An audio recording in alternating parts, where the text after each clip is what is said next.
Hi, this is Huang Zhenyu, and welcome to another episode of China 411. Today, we have as our speaker David Lai, a noted leader in the Chinese American community in San Francisco, to talk to us a little bit about the history, the current situation, and the future of Chinese Americans in America. David? Thank you for having me, Ken Z. David, tell us a little bit about yourself, kind of a brief intro here. Okay, I immigrated to the United States 1956, 60 years. This year, that's a long, long time. When I came, the quota for Chinese to come to the United States was 105 a year. So my family, my family of six took up a good chunk of that annual quota. And it wasn't until 1965 with the immigration reform that changed. What province did you come from? Originally from my family's from Taishan, which is Guangdong province, but I was born in Taiwan in 1949. So my family was one of those families that went to Taiwan and had to wait 7 years in Taiwan to come here, to wait in line for those 105. And we were lucky that my aunt was already living here and she was a citizen. You know, I've always wondered if I was older or younger. Now I realize that you're my kid brother, 1949. So you were just a little kid when you came here. Still a little kid. Yeah, that is it. So why did they come to the U.S.? Opportunities for the children, education. That's always important for any Chinese family. My grandfather actually came to the United States in 1921. Was he here when you came? No, he only stayed 2 years. In those days, you weren't really allowed to stay for too long. He came as a merchant, a banker.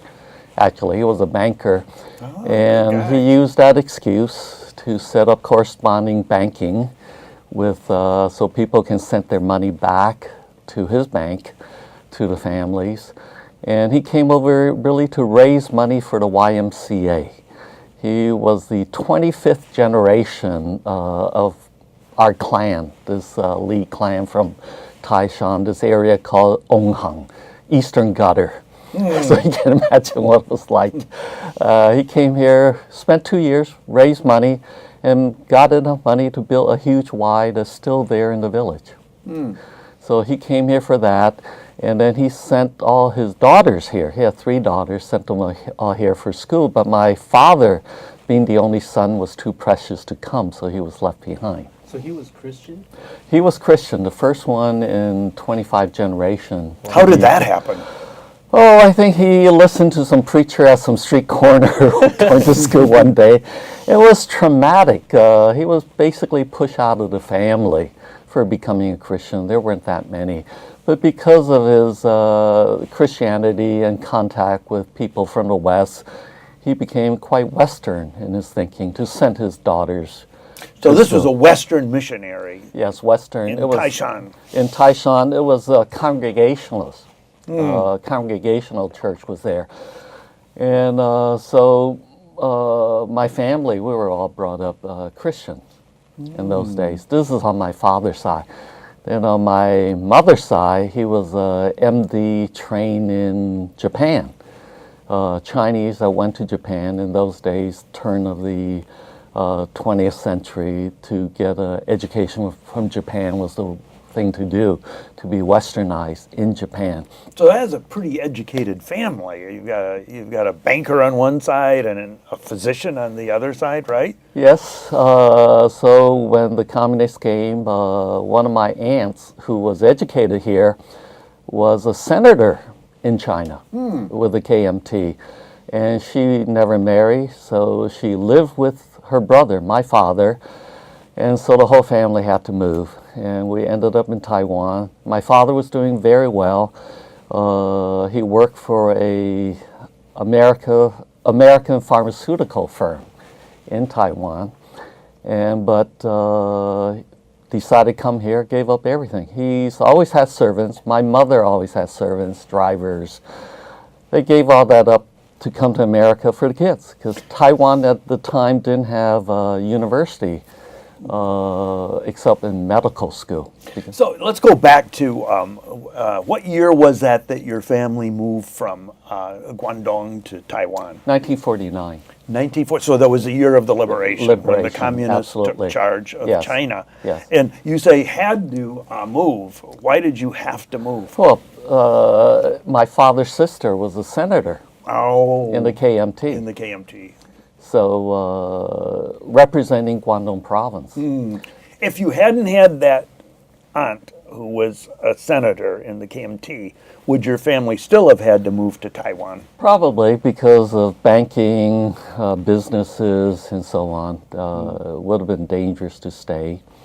So that was a stopover. You would have been probably a target of class warfare Yes. over time. Is that not Yes, right? yes. Many of my father's friends and relatives had a hard time in China. So what was it like Yeah. growing up in the U.S. at the time? Well, there were very few FOBs, fresh off the boats. Most of the Chinese in America were ABCs, American-born Chinese, because of the immigration quota. There were 3 in the school I went to, attended in grammar school. There were 3 FOBs, and we became good friends because we were recent arrivals, and everybody else spoke English. But they were all Chinese. I went to Spring Valley, which is the west side of Nob Hill, and That's still there, Spring Valley? Spring Valley's still there. It's the first public school in California, oldest public school in my California. And it was 99% Chinese. We had 2 Caucasian family, 1 black family, and the rest were Chinese that attended. So it was de facto segregation in many ways. When you moved here, where did you live first? What was your first? Oh, the west Resident. side of Nob Hill. This was the better area. This was before the Richmond district opened up to middle-class Chinese. And rent was very affordable in San Francisco in 1956. And on a average salary, you can send all your kids to school, buy a car every 5 years. Things were quite different. And for me, it was really de facto segregation. That whole area, mainly Chinese. The school was all Chinese. And then we did our activities in Chinatown. There was still overt segregation in many areas, hospitals. Many would not admit Chinese. Really? So yes, clubs definitely. Yeah. So not just segregation, but also discrimination. Discriminations, yes, as Discrimination. You well. weren't welcome It everywhere. wasn't until after the 1964 Civil Rights Act that things really changed for Asian Americans. The Asian Americans weren't that active with the civil rights movement for reasons, because China was the enemy during that period, being Right. communist. And the Chinese saw the Japanese put in camps in 1941 because Japan was the enemy, and these were enemy aliens in the United States, and the Supreme Court says it's okay to do so. And then the Japanese were let out in 1945, and by 1949, China was the enemy. And along came McCarthy, Senator McCarthy. So the Chinese kept their heads low. We were really told, Don't rock the boat, don't huh? rock the boat, because we can be put in camp. China is not a friend of the U.S. at that time. And the Japanese were put in camps, and we have that possibility. But in 1964, the Civil Rights Act changed all that. But the Chinese were very, very active in civil rights and immigrant rights prior. Definitely starting in the 1850s, Prior to 1941. prior to 1941. Actually, the Chinese are the most litigious ethnicity.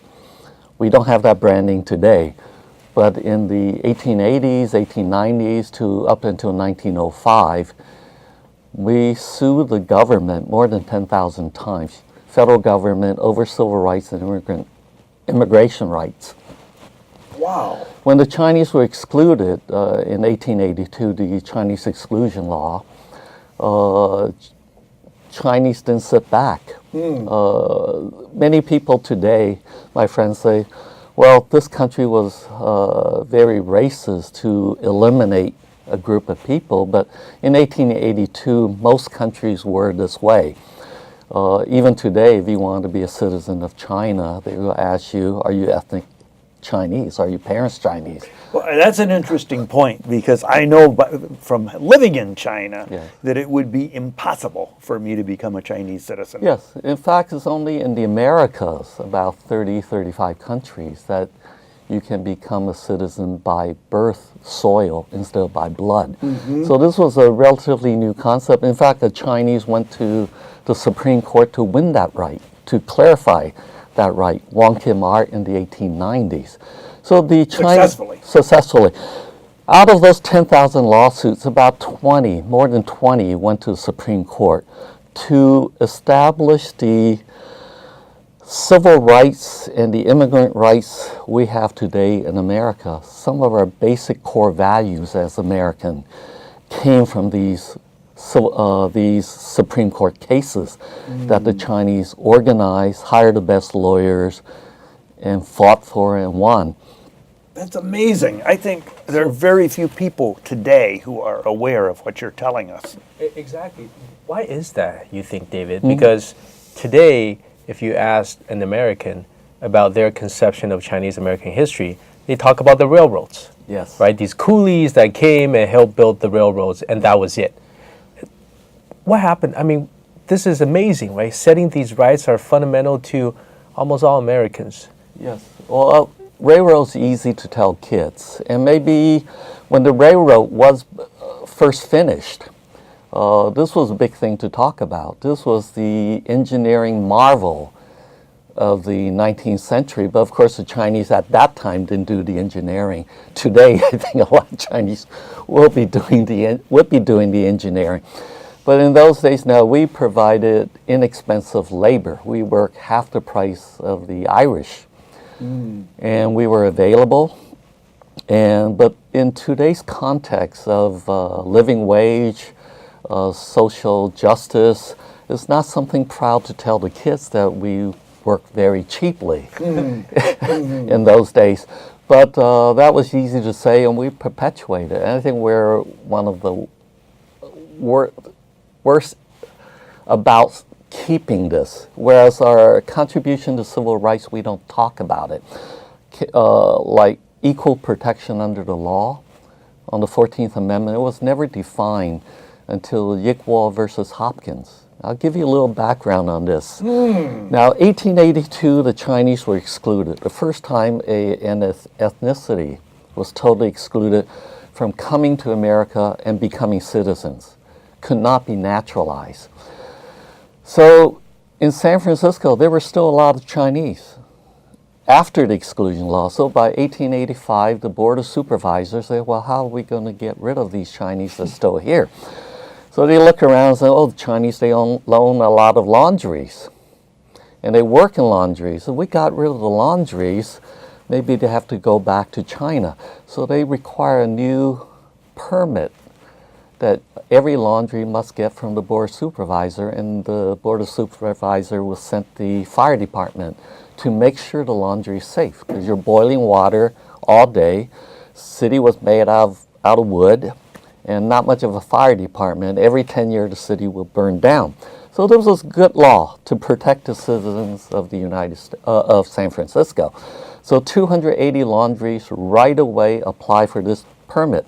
79 got their permits right away, 201 were rejected. Well, maybe these 201 did not meet the standards. The problem was, out of the 201, one was female-owned.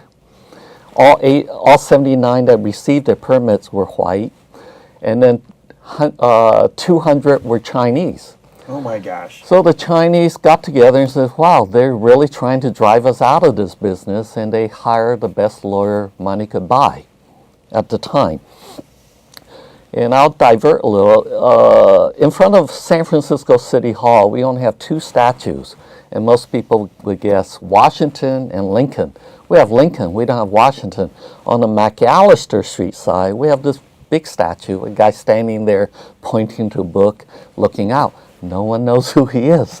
But on the base it says Hall McAllister. Well, who the heck is Hall McAllister? Well, he was the best lawyer money could buy in the 1880s. He started a bar association here So in San that's Francisco. the name of the street. Name of the street, named after him. I'll be darned, I had no idea. And his office was on Kearny and Clay, where Chinatown is today. Why? There were 10,000 lawsuits that the Chinese filed with the federal government. He handled a lot of them. So when this issue of the laundry came about, the Chinese hired him, Paul McAllister, and they strategized. And this guy who owned a laundry called Yikwall, he was the test case. He stood up, took the chance, operated without the license, was arrested and fined. He was in jail to test the case, test this law. Went to the Supreme Court. And they used the 14th Amendment, equal protection under law. That although a law is good, but if you apply it differently to different people, you throw it out. And then during the Warren Court era in the 1950s and 60s, during the Civil Rights Movement, the Yikwall case was quoted more than 150 times by the Warren Court to overturn a lot of the discriminatory laws in the South. So this concept of equal protection under law was a Chinese case, as well as a right to public education was Tate versus Hurley. And what makes you a U.S. citizen by being born here, the Wong Kim Art case. So it just goes on and on, but we don't talk about this. We haven't. But I'm trying to change that. I'm trying to rebrand. Is there a book about this that you can There's- recommend? There's a lot of books written about these cases, but they're mainly legalese. You can go to Google and Google Chinese and law cases, and they're there because this is public information. But to rebrand, to market, to tell the story, to have curriculum, to get it into the mass media, that's a challenge. So it's such an amazing story, even now that I've heard it a couple of times, David. When new immigrants come, they usually congregate in specific neighborhoods or ghettos. And for the Chinese, it was Chinatown. Yes. And tell us about how that evolved, because you kind of came from there, and now you're a leader there. Tell us about that history. Well, the Chinese first came for gold to San Francisco. And initially, interestingly, it was the merchants that came. The very, very early, they were trying to do business. Hong Kong, actually. The relationship between San Francisco and West Coast and Hong Kong is tremendous. Hong Kong was taken over by the British in 1841, and after the Opium War, by 1843, it was ceded to the British. So just a few years before gold was discovered in California, 1848. And it wasn't an important port, Hong Kong. It wasn't internationally important. The main business was opium, processing opium. And until gold was discovered. And all of a sudden you have this population in California that needed food, needed housing. Where can they get all this? East Coast, the fastest ship would take 90 days to get to the West Coast, normally up to 6 months to get to the West Coast, to bring supplies. From China, you're here in 30 to 60 days by boat, and you can carry a lot of things on ships. So right away, the Chinese saw this opportunity. So the miners would really supply their coffee, their butter, their flour, the buildings they lived, or the shacks they lived in. These were prefabs built in Hong Kong, China, shipped over. All the housing. There weren't lumber mills here. Everybody was in the gold field. So all these were supplies. So the business people came first, the merchants, to supply all these. Then the laborers came. So even the foundation for most of the buildings in San Francisco came from Hong Kong. There's Quarry Bay in Hong Kong. Well, where did all the things that were quarry went to? Sidewalks of San Francisco, the curbs were all granted from Hong Kong. And even the foundation of Old St. Mary's Church in Chinatown, the foundation of the church in the West Coast were from China. All these things. So it played an important role that we don't talk about, the globalization, the exchange, the business, the banking. Here we had gold. China don't want gold. They want silver. So all that exchange, someone had to do the exchange. And it created growth of Hong Kong. But here was Chinatown. Initially, the Chinese were very welcome. And when the gold started getting scarce, then the Chinese were pushed out. There was the minor tax, foreign miners tax, and the Chinese were targeted. And the Chinese ended up being into other business, supply the labor to build up the West.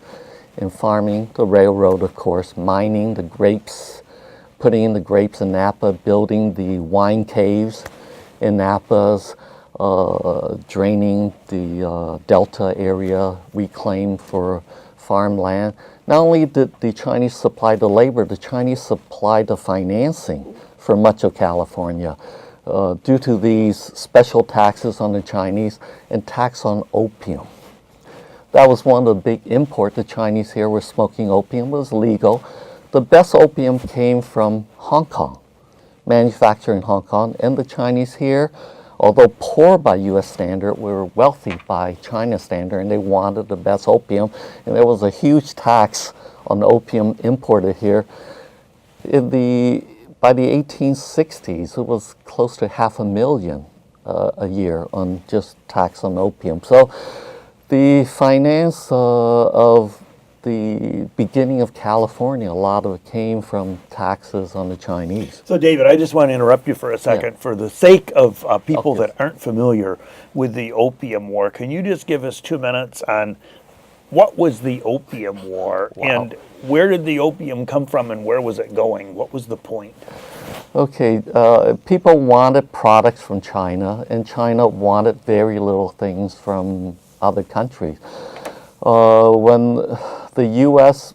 Had the Revolutionary War, broke away from Great Britain, it allowed the U.S. to trade directly with China. But since China didn't want much from the West, that was a problem of balance of trade. Until the British figure out they can sell opium grown in India and sell it to China. That was the one thing that China was willing to buy at the They time. weren't willing to buy. They weren't. As an official policy, China did not want The their opium. Yeah.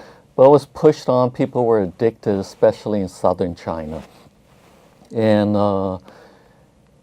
so the British actually wasn't the government. It was British East India Company. It was a company. It was a corporation. They had their own army. They But- printed their own money, Sponsored by the government. sponsored by the government. Yeah. It was almost like a state-owned enterprise, but Yes. not really owned. Anyways, so they pushed the opium onto the Chinese, and very lucrative, until the Chinese said no, and started pushing back, and so there was a war. China lost and had to cede different ports, 5 ports to Britain and the U.S. and the 8 foreign power had equal rights to these ports. And so opium then were imported continuously into China, semi-legally. And the U.S. took part, because when the U.S. first broke away from Great Britain after the Revolution, had no real business, no capital. So the first thing they did was sent the Empress of China a ship to China to start the trade. And your big families, wealthy families. Origin of their wealth, the Astors, the Forbes, the Russells, Delano, Roosevelt's family was all from this China trade, and what they sold was opium. But the Americans got their opium from Turkey, a lower grade of opium, by the way. So the British got it from India, the Americans got it from Turkey, and sold it to China. Yes. But initially, the Chinese had wanted fur from the West Coast, ginseng, and ice. Ice. That was the ballast. Ice was one of the products the Chinese wanted, and few people know that ice was an export product. On almost every major port in China, there's a ice house street. In Hong Kong, there's a ice house street. That's where they offload it. In winter, you cut up blocks of ice and you shipped it to China. Well, I didn't mean to take us too far afield, but I think knowing what the Opium War was is valuable to understanding this history. So why don't you come back then to origins of Chinatown and how that evolved? Well, so because of discrimination and just available of food, certain food, be able to speak the same language, Chinatown was formed. Originally for San Francisco was on Sacramento Street. Between Kearny and DuPont, or which is today Grand Avenue. Today the Chinese still call that Tongniangai, the street of the Tang Chinese. And but then eventually took over Portsmouth Square, where Chinatown is today. There was comfort, there was discrimination, there was comfort, and it was a start-off point. But there were also a lot of settlement, Sacramento, Marysville, Oroville, many other places, Stockton. So there were pockets, Portland, and all over the West Coast. Wherever gold was, Oregon, then later on Alaska. So the Chinese went to all these places, definitely Idaho, Wyoming. The Chinese were half the population there in the 1870s, 1880s. Wyoming? Wyoming, Idaho, that whole area, yes. Amazing. Building railroad. So it was very much spread out. And but due to the Exclusion Act, most Chinatowns were dying because no Chinese coming. Very few women, because the women stayed in the village, didn't come. So very few families here. And so Chinatown were dying. For San Francisco, what saved the Chinese was the earthquake and fire. All the records were destroyed. All of a sudden, all the Chinese went to City Hall after the earthquake and said, I was born here, I'm a citizen. By the way, I have 3 sons in China, and now I want to bring them over here. So this was the phenomenon of paper sons, to bring over people that really aren't your relatives. So Chinatown started growing again. And then World War II was a big thing for the Chinese because China was an ally. And so after the war, if you were a veteran, you can bring your brides over. So many of the Chinese went back to China to marry and bring their wives here. And that kick-started it. And then the exclusion law was overturned in 1943 because it was embarrassing that here you have your allies and you won't let them into your country. So that was a big thing because of World War II. It changed U.S. attitude for China. So when you arrived, 1960? 56. 56, right. 56. What was Chinatown like at that point?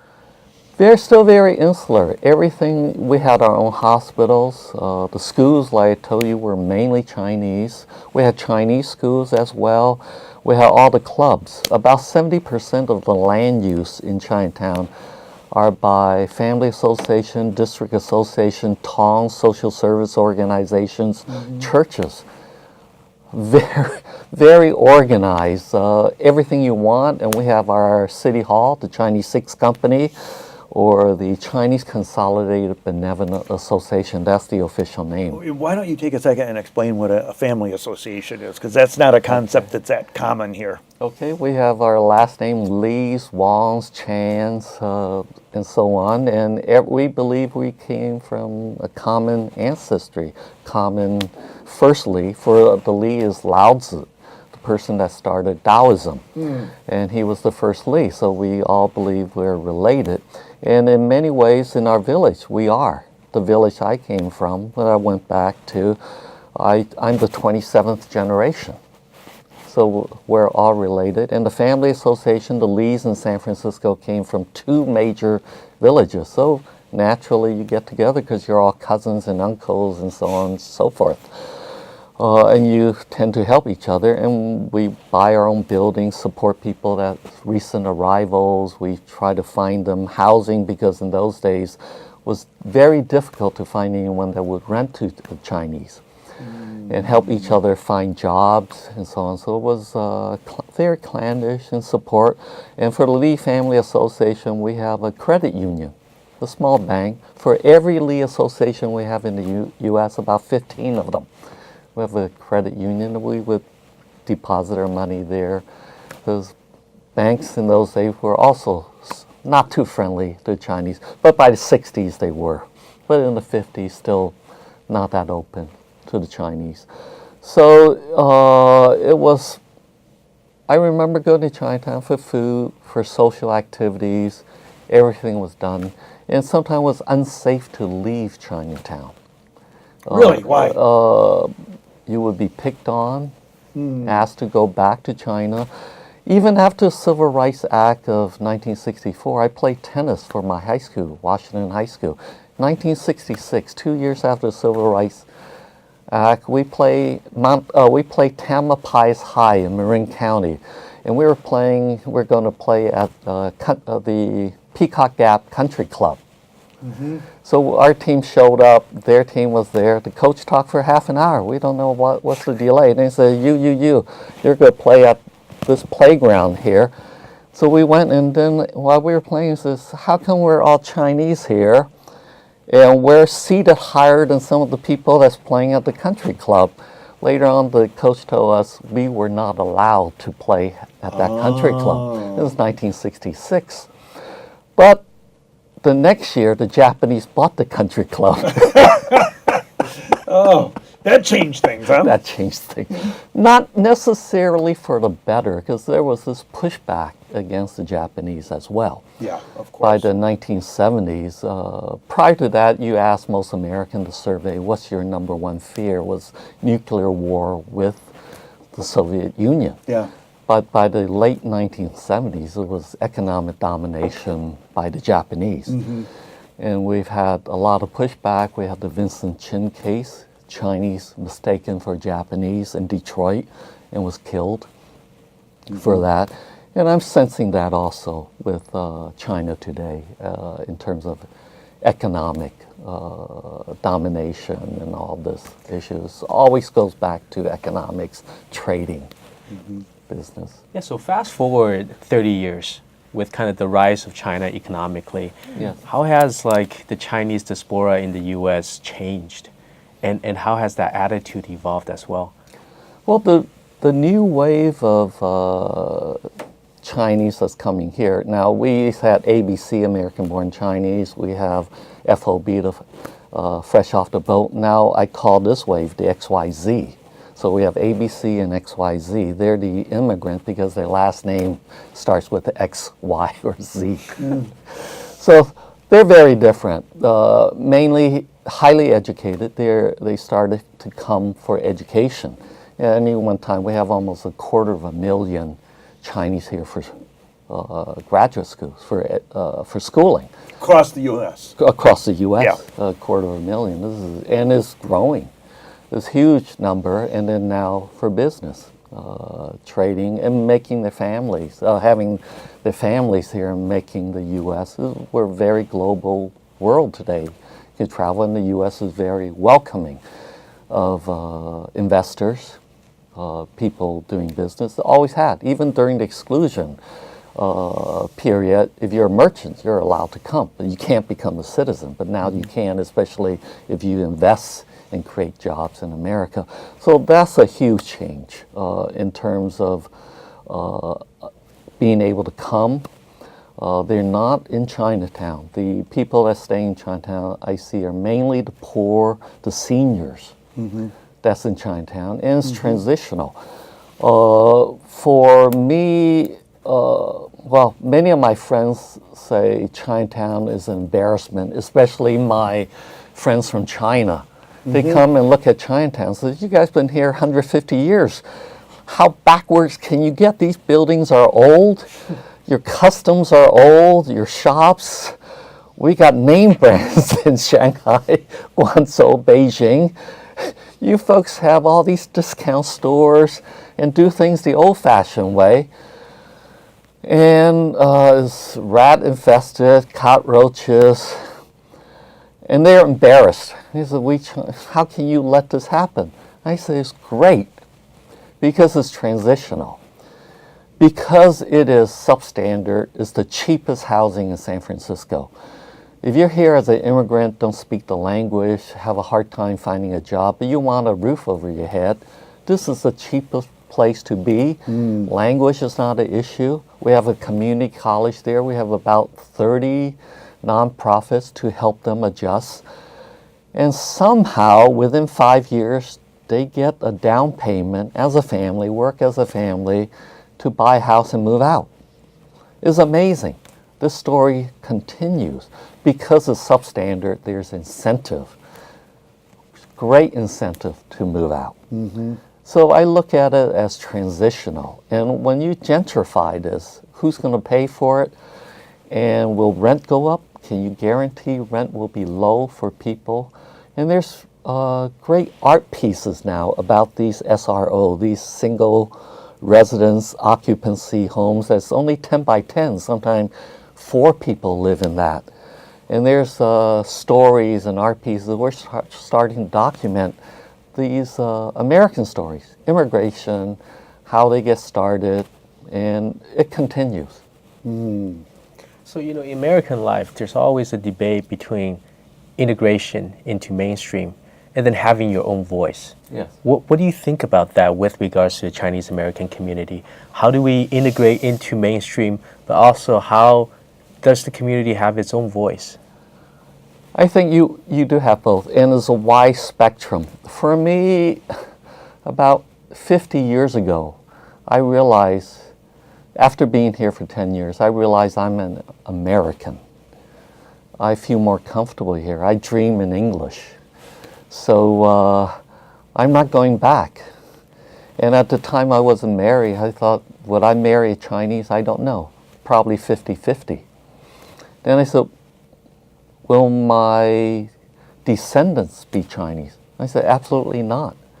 Looking at the statistics, I happen to have married an ethnic Chinese, but whether my daughter, who's unmarried, and if you happen to know a nice guy,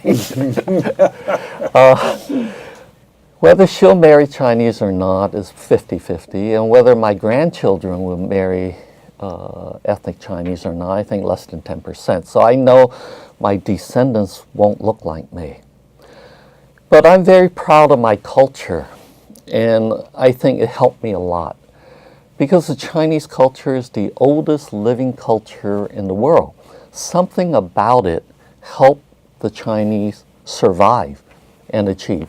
And Chinese, almost everywhere, the people that left China have done well in general. Singapore, Southeast Asia, South America, Europe, United States. Something about the culture helps us. And I want to pass this on to my descendants, teach some of these lessons that help me survive, achieve. Under very trying situation. My parents came with almost nothing, and we didn't speak the language. But it's these values that help us achieve, and I want them to have it. But then they're going to be Americans. So I want to do this in the American context, where my descendants will go and look for something. I see this in food.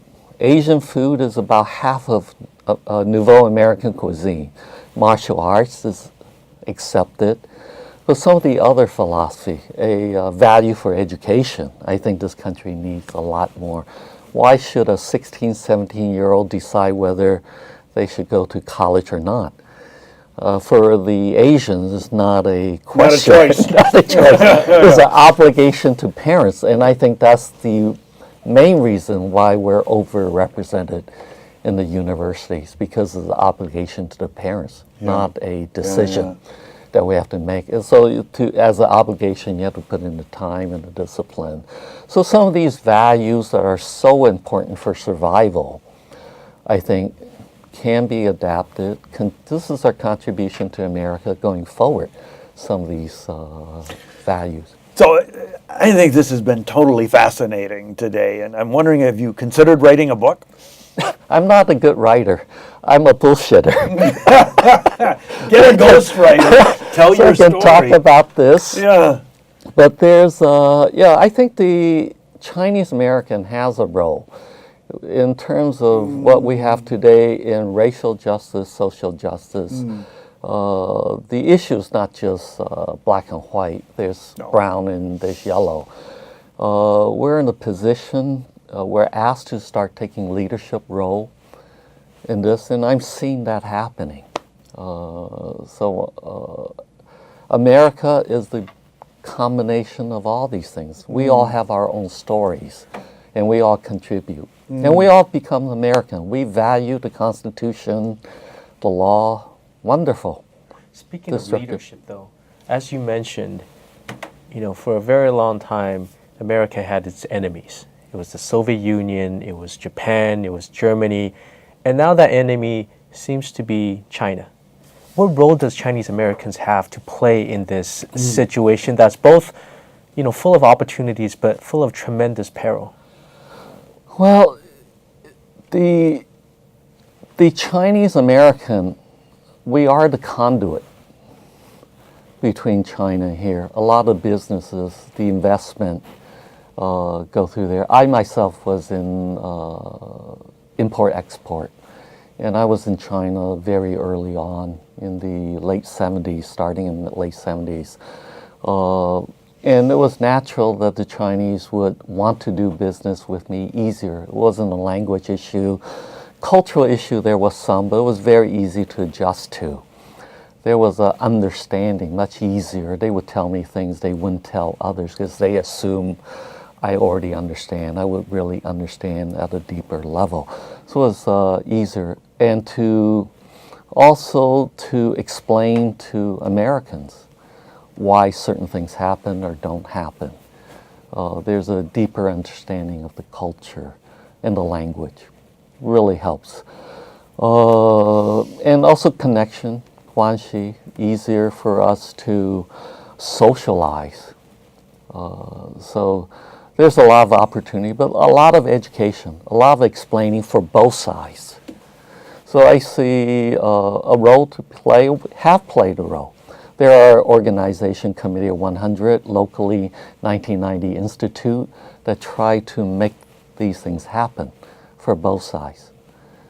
It's a win-win when that happens.